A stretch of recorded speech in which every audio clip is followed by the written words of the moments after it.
Asnifa Abuat migrated from Lanao del Sur to Manila to start her garments business 10 years ago. With only 10,000 pesos as capital, she took a huge risk, hoping for a better future. But the lack of Islamic banks makes it hard for Asnifa, who is a Muslim, to expand her business.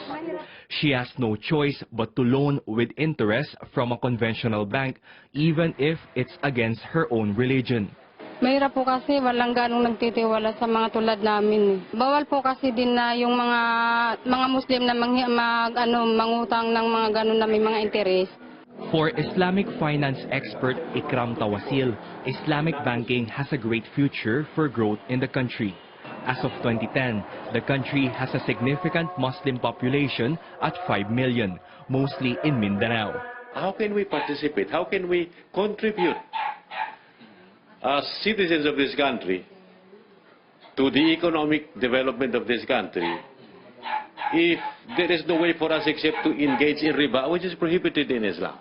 When you loan from an Islamic bank, there is no interest or the so-called riba. For housing or car loans, there's also no collateral needed. Interests tend to promote exploitation. So far, the Al-Amana Bank is the only Islamic bank in the country. But it can't even survive on its own. It only has 9 branches.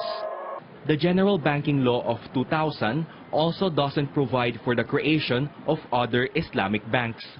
The Bangko Sentral tells CNN Philippines it's now working with Congress to amend the law.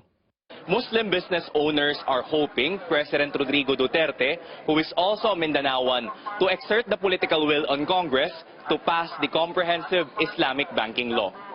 Rex Remitio, CNN Philippines.